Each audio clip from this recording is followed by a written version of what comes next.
Bienvenidos al tema 2, esta producción conjunta entre la Universidad Autónoma de Barcelona, España, y el Programa Mundial de I+D. En este curso de costes, gestión y análisis de la eficiencia. El tema que veremos, correspondiente al tema 2, corresponde a lo que es conceptos y clasificación de los costes. El objetivo principal es que el alumno en este apartado pueda clarificar el concepto de costes, pueda tener claramente identificado lo que representa un coste para poder posteriormente determinar el coste del producto. Dentro de los temas que veremos en este apartado es las definiciones apropiadas para el concepto de costes, el concepto de gastos, el concepto de inversión. Luego, la diferencia que significa el coste y el gasto, justamente para poder identificar claramente lo imputable al coste del producto. Y finalmente, veremos distintos tipos de clasificaciones de costes para poder entender, por ejemplo, la variabilidad de los costes asociados a tomas de decisiones, costes de carácter directo o indirecto, costes departamentalizados.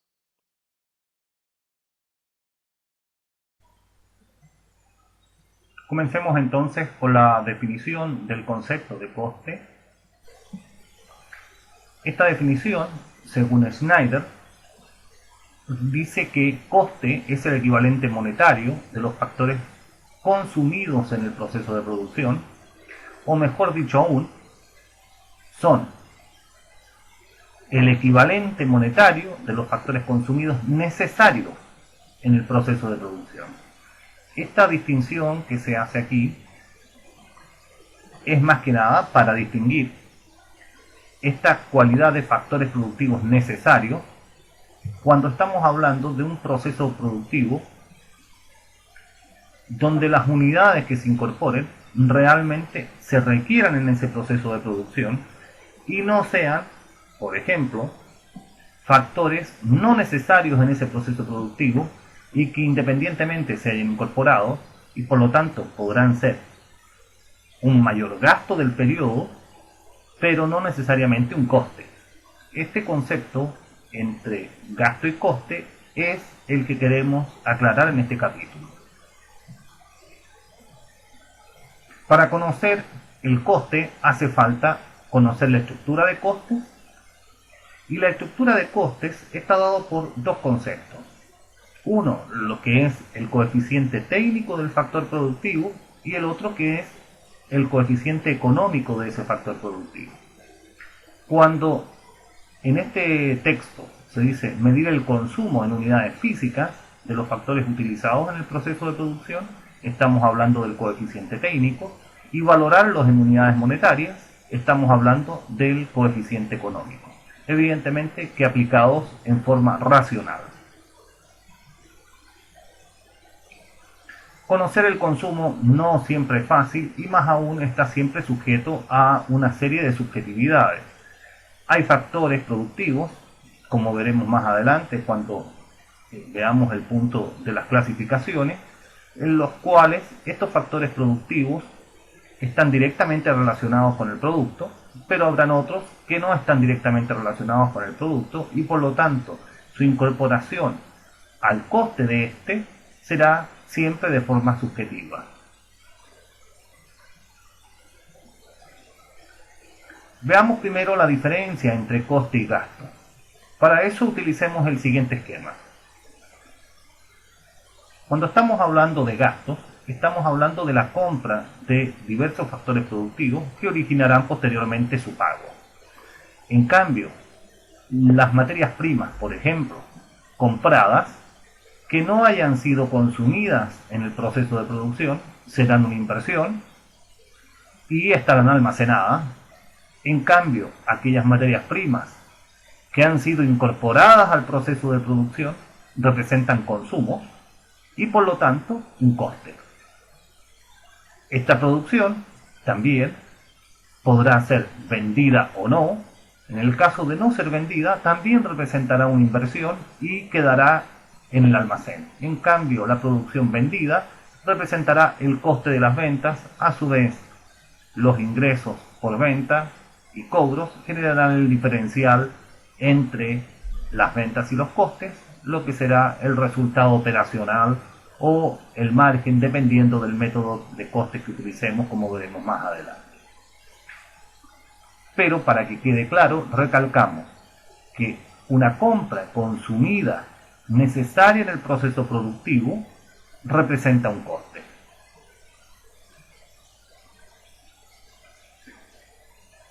Para esto vamos a hacer la definición de estos tres conceptos. Gasto como la valoración monetaria de las compras, coste como la valoración monetaria de los consumos e inversión como los gastos no incorporados al proceso de producción. No olvidemos que igualmente representan coste del producto aquellos productos que quedan en el almacén, como es el objetivo principal de este tema. La contabilidad de costes no tiene otro objetivo que valorar las existencias, ya sean que éstas se hayan vendido o no. Veamos un pequeño ejemplo para clarificar el concepto de coste y de gasto. En este caso, esta empresa, PET S.A., es una conocida tienda de animales de una compañía. Nos presenta la siguiente información en un mes determinado, en este caso en el mes de septiembre. El día 4 de septiembre compra 100 periquitos colombianos a 200 euros cada uno. Paga el 50% de esta operación al contado por transferencia bancaria y por el resto aceptó una letra a 90 días. El día 20 vendió 80 periquitos colombianos a 300 euros cada uno. El cobro se hizo al contado. Los sueldos de este mes fueron 2.500 y a 30 del 9 se pagó al contado 2.000 euros, quedando el resto pendiente. Se pide entonces determinar los costes, los gastos, las inversiones del periodo y representar el esquema contable. Hemos querido facilitar, digamos, el esquema haciéndolo a través de un pequeño dibujo donde tenemos la compra de los 100 periquitos con fecha 4 del 9 a 200 euros cada uno. Por otro lado, tenemos el gasto de 20.000 euros.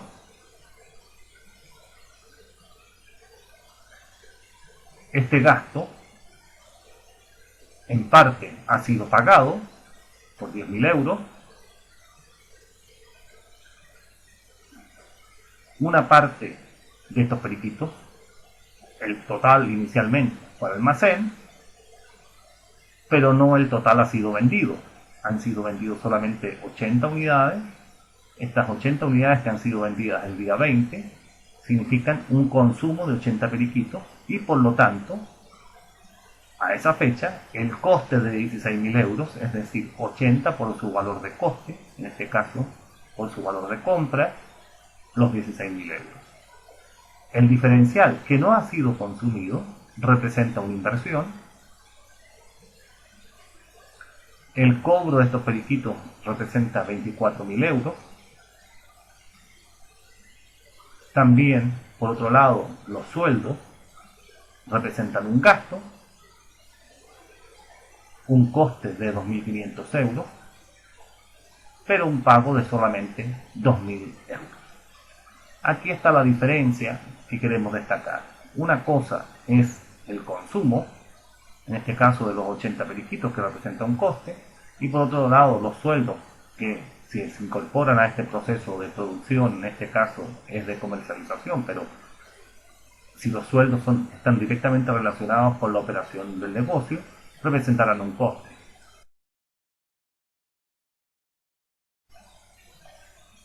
La diferencia entre coste y gasto, para ratificarla. No todos los bienes o servicios se consumen en el periodo de adquisición, como hemos visto.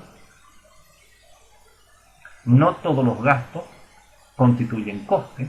Hay gastos de carácter financiero y extraordinario, dotaciones a las provisiones financieras, que no necesariamente representan un costo. Y no todos los costes son gastos, como es el caso del coste de oportunidad que veremos más adelante. También hay diferencias en los criterios de valoración, como son el caso de las amortizaciones, lo que también provocará una diferencia entre el coste y el gasto. Este caso es muy particular, como por ejemplo, si nosotros amortizásemos en proporciones lineales, es decir, la misma cantidad todos los años, y eso lo hacemos desde un punto de vista del gasto, pero desde un punto de vista del coste, perfectamente podríamos depreciar en forma decreciente o creciente, y por lo tanto también el coste sería diferente al gasto.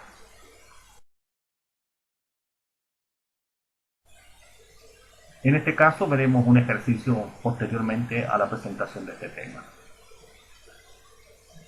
Veamos la clasificación de los costes.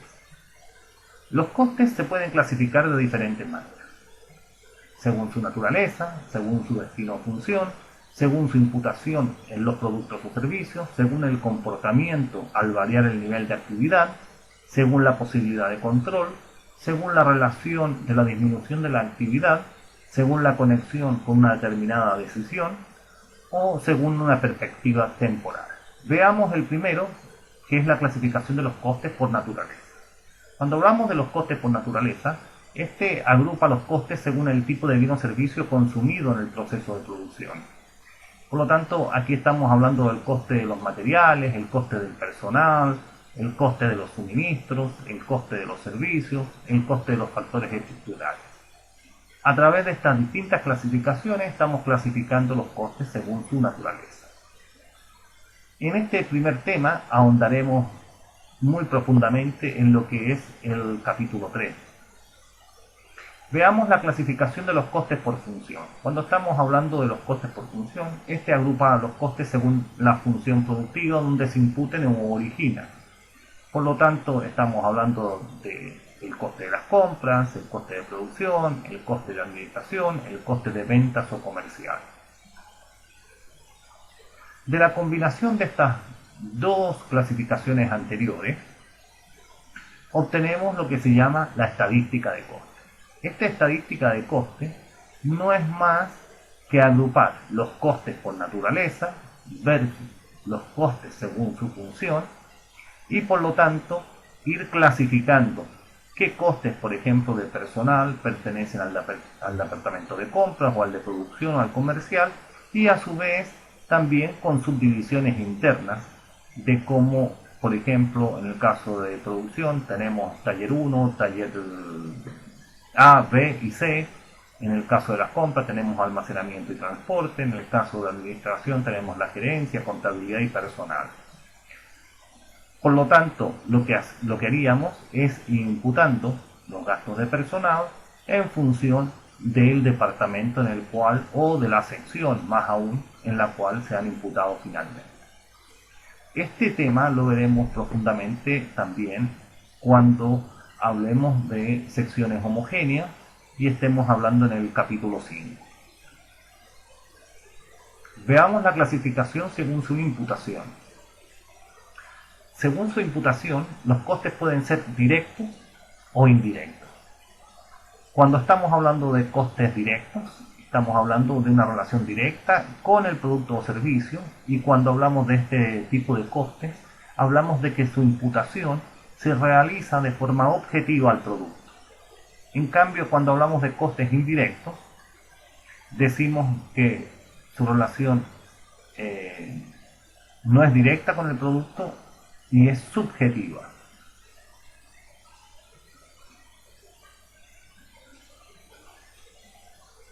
Para poder clasificar el coste como directo o indirecto, hay que establecer claramente el objeto del coste, la unidad del producto, el pedido, el departamento, etc.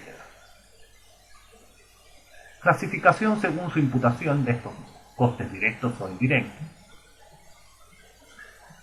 En el caso de coste directo, estamos hablando de materias primas, materiales que pueden ser físicas y objetivamente relacionados de forma directa con la fabricación de un producto o servicio.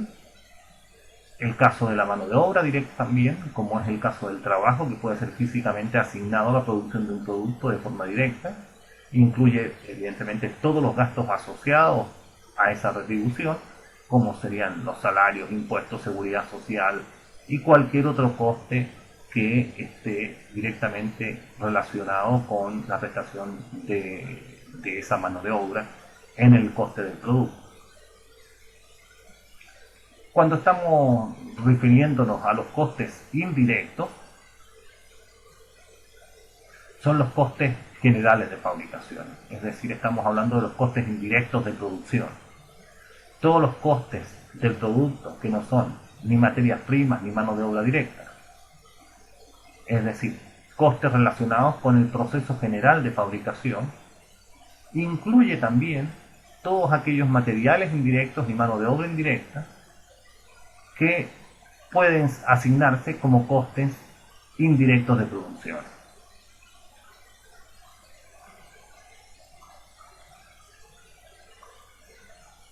Por otro lado, un coste es considerado indirecto si para realizar su imputación hay que hacer determinados convenios o hipótesis donde serán distintos métodos de cálculo que permiten la imputación de los costes indirectos a los productos, mediante algunas claves de reparto, si primero se han de imputar los costes a las secciones después de imputarlos a los productos.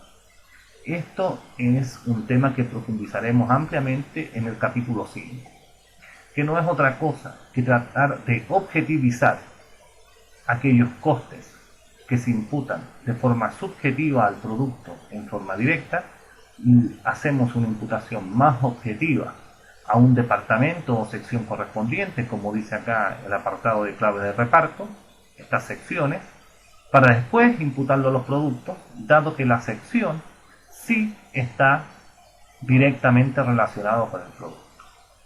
Por lo tanto, es un tema que ampliaremos profundamente, como les repito, en el tema 5. Cuando hacemos esta primera clasificación de costes directos e indirectos, lo que hacemos es que tomar todos los costes directos que se identifican claramente con los productos o servicios, como en este caso, con el artículo A, con el artículo B o con el artículo C. En cambio, los costes indirectos, aplicamos un método de cálculo y a través de este método de cálculo los asignamos a los diferentes artículos, como está en este caso y representados en este esquema. Otra alternativa es, en vez de aplicar los costes indirectos mediante una clave de reparto a los productos, es aplicarlos a una sección que está identificada, sí, claramente con un producto o artículo, y luego de esta sección asignarlos de forma más objetiva a los diferentes artículos. En cambio, los costes directos igualmente siguen aplicándose directamente a los productos porque se identifican con ellos. Esta clasificación, insisto, es todo lo que representa secciones homogéneas.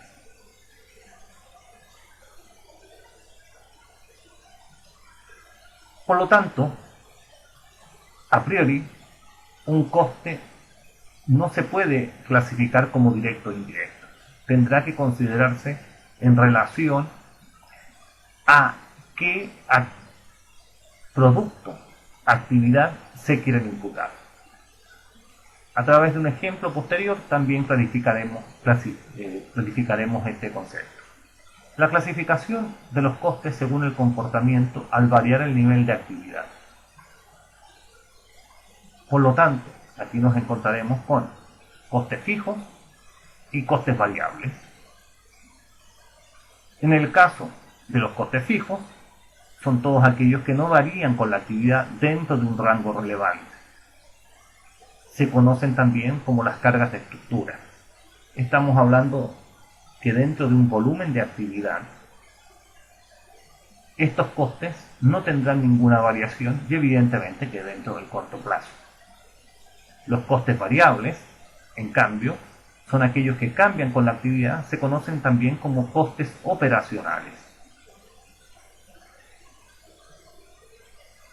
Los costes variables Son controlables a corto plazo, varían con la actividad productiva y pueden modificarse por decisiones relativas a la política de dirección. Hay distintos tipos de costes variables.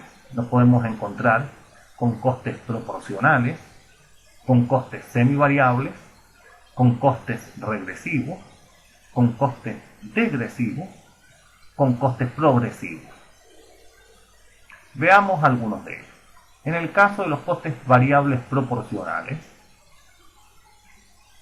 nos referimos a los costes que delante de un incremento del nivel de actividad experimentan un incremento proporcional, es decir, varía con la actividad económica en la misma proporción que esta cambia. Por lo tanto, nos encontramos con costes proporcionales a la variación de la actividad.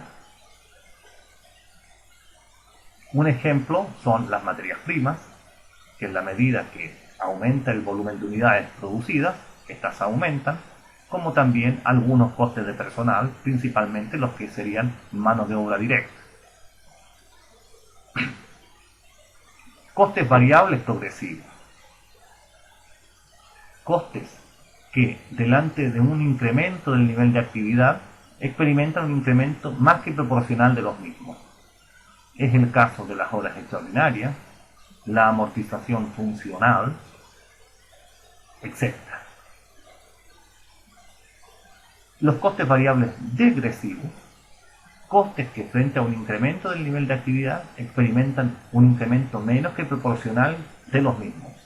Ejemplo, tarifas eléctricas decrecientes, que dado un nivel de kilovatios o kilowatts consumidos, estas decrecen de acuerdo a pactos de tarifa con la compañía que presta el servicio. Costes variables degresivos son costes que frente a un incremento del nivel de actividad experimentan un decremento de los mismos, una producción creciente de subproductos que disminuye el coste del producto acabado. Ese sería un ejemplo clásico de este tipo de costes variables degresivos. Costes semivariables, que también a veces se llaman escalonados, son costes que fluctúan escalonadamente. Costes de personal eventual contratado para un determinado nivel de actividad, alquiler de maquinaria, etc. Estos se incrementarán en la medida que nosotros asumamos estos nuevos costes, llamémoslos variables, en función de un nivel de actividad determinado. Ya superando ese nivel de actividad estamos obligados a contratar personal adicional y por lo tanto nuestro coste variable sí se ve aumentado, pero aumenta en forma escalonada. En el caso de los costes fijos,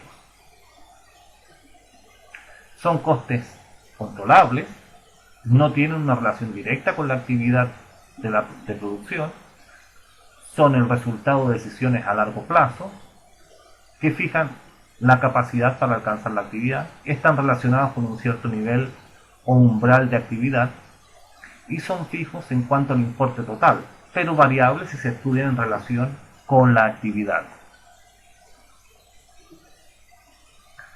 Estamos hablando, por ejemplo, de aquellos costes como pueden ser el coste del alquiler de la nave industrial donde producimos, el coste de una amortización de carácter fija. Dentro de los costes fijos, veamos la representación gráfica. Hay un cierto nivel de actividad. Estos niveles de actividad evidentemente son fundamentales a tener en cuenta cuando estamos hablando de coste fijo, porque estamos hablando dentro de un rango relevante. En este caso, el coste fijo total está representado por esta línea paralela al eje de las X. Un nuevo coste fijo puede variar en función de ese nivel de actividad y es ahí donde estamos hablando de lo que es el rango relevante. El rango relevante o nivel de actividad dentro de una estructura de costes fijos. Por lo tanto, estamos hablando, por ejemplo, dentro de la unidad 1 a la unidad 10.000, tenemos un rango relevante, y si queremos pasar a producir la unidad número 10.001, nos encontramos frente a otro rango relevante y por lo tanto otra estructura de costes fijos totales.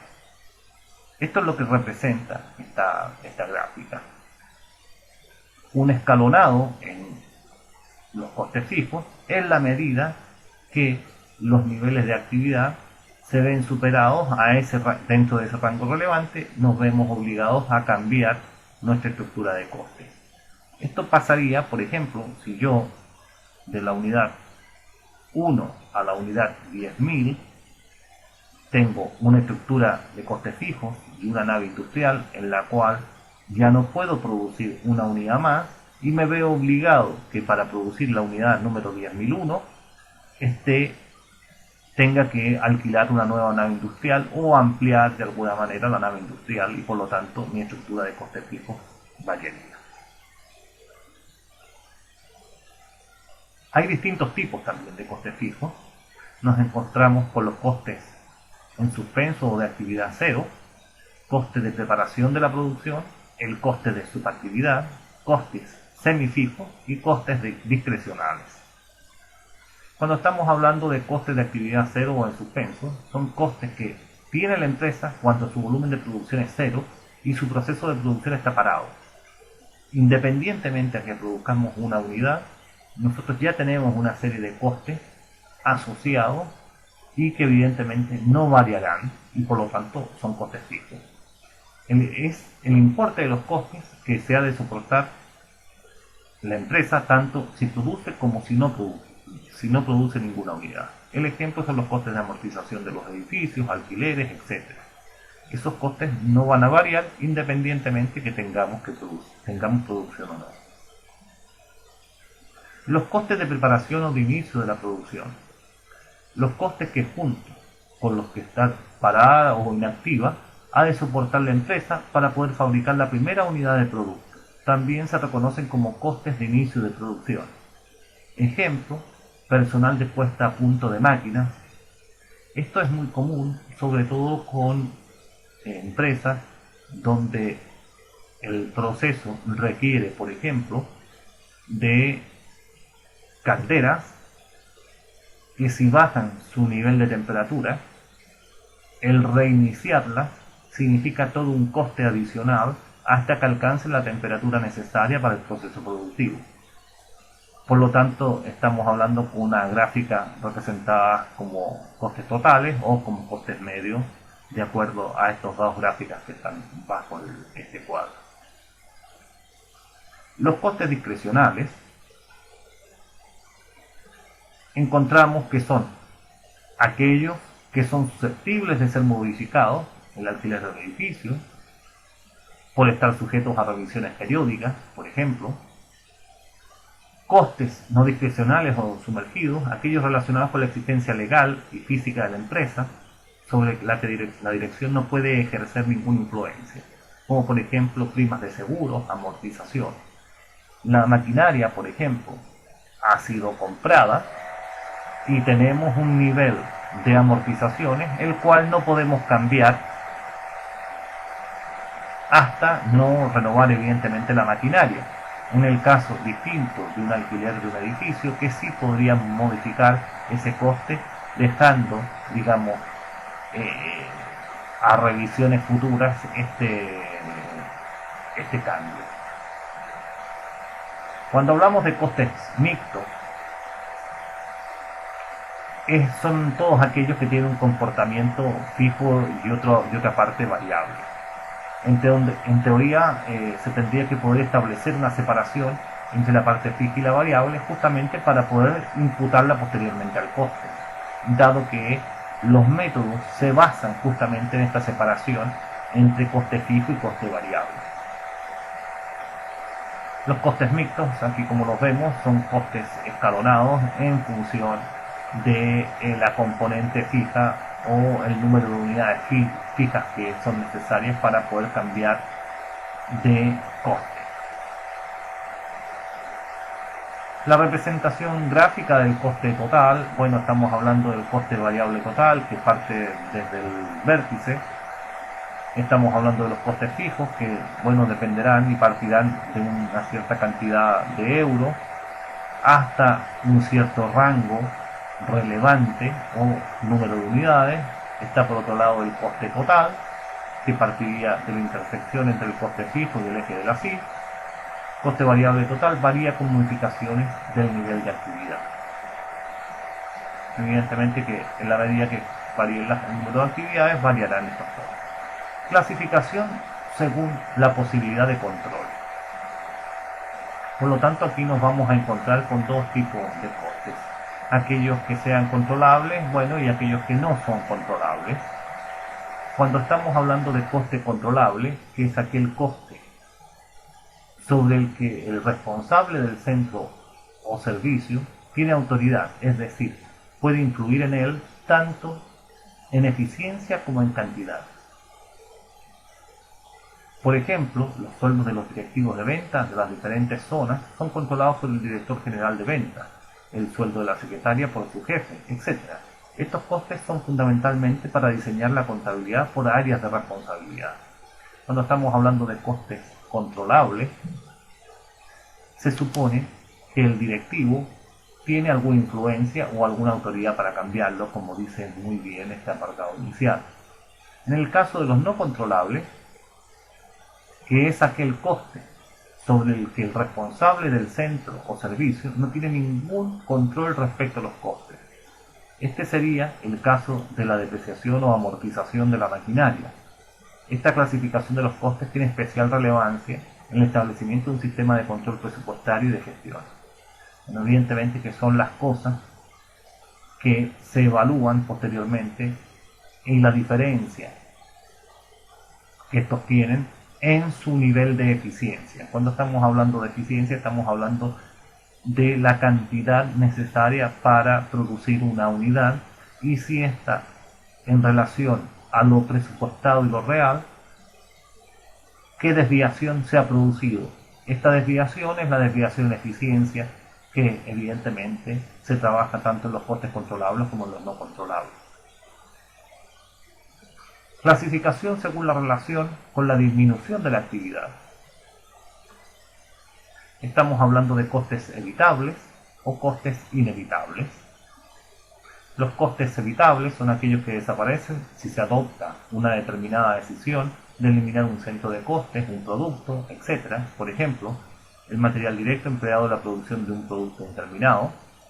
Costes inevitables, que son aquellos que no desaparecen aunque el departamento producto sea eliminado por la empresa. Por ejemplo, si se elimina el departamento de montaje, el sueldo del director de producción no se elimina y por lo tanto será en este caso un coste inevitable.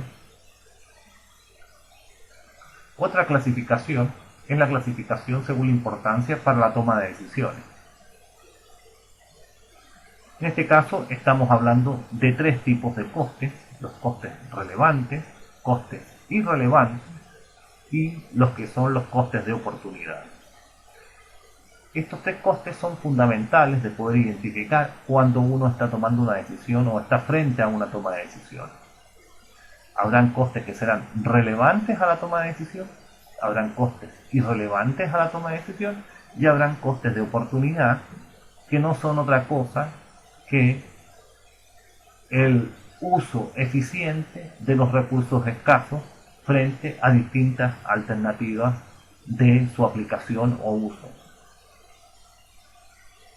Veamos las definiciones más formales de costes relevantes, costes irrelevantes y de costes de oportunidad. Veamos la primera, costes relevantes. Aquellos costes que varían en función de la decisión que se adopte. También se le conoce como costes diferenciales o marginales, en el sentido de que la decisión que se adopte generará una serie de costes relevantes a esa toma de decisión. Los costes irrelevantes son aquellos costes que no varían en función de una alternativa escogida, como por ejemplo, si la alternativa es producir una unidad más y estamos dentro del rango relevante de producción, el alquiler no tendrá ningún incremento. Por lo tanto, será un coste irrelevante la toma de decisión En cambio, los materiales que se utilicen para producir una unidad más sí serán relevantes y por lo tanto serán costes marginales o diferenciales respecto a lo que anteriormente ya se hacía. En el caso de los costes de oportunidad, estamos hablando que son todos aquellos costes que padece la empresa por adoptar una decisión y no otras. Es decir, las distintas alternativas que yo comentaba frente a el uso de un recurso escaso. Clasificación según su perspectiva temporal.